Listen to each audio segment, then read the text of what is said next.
একটা মেয়ে ক্লাসে বসে ঘুমোচ্ছিল। হঠাৎ সে ঢুকে গেল ভয়ঙ্কর দুঃস্বপ্নে। তার সামনে হাজির হলো এক দানব, হাতে ছিল ধারালো ছুরি। মেয়ে ভয়ে দৌড়ে পালাতে লাগলো, কিন্তু দরজা দিয়ে বের হয়ে আবার ফিরে এলো একই জায়গায়। এই দৃশ্য দেখে মেয়েটির বুক কাঁপতে লাগলো। ছুরি নামার মুহূর্তেই হঠাৎ ঘুম ভাঙলো তার। ভাবলো শুধুই তো দুঃস্বপ্ন, কিন্তু বইয়ের উপর চোখ যেতেই দেখলো নিজের কাটা চুল পড়ে আছে।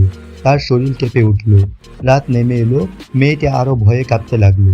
সে তার বয়ফ্রেন্ডকে ডেকে নিল তার পাশে থাকার জন্য।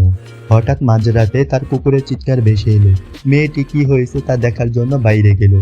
বাইরে গিয়ে সে তার কুকুরকে ডাকতে লাগলো, কিন্তু কোনো উত্তর নেই। তারপর চোখে পড়ল ভয়ঙ্কর দৃশ্য। রক্তের ভিতরে লুটিয়ে আছে কুকুর, আর কিছু দূরেই দাঁড়িয়ে আছে সেই দানব।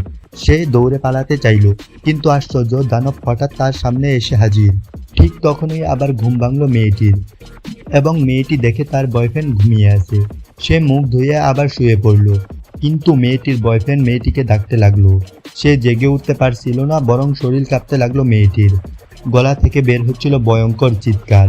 মেয়েটি শূন্যে ভেসে উঠল এবং কাঁপতে লাগলো। তারপর সোজা মাটিতে পড়ে গেল। শেষমেশ মেয়েটির মৃত্যু হলো। তাহলে বলো, তোমরা কি ক্লাসে এই মেয়েটির মতো ঘুমাও এবং ভয়ঙ্কর দুঃস্বপ্ন দেখো?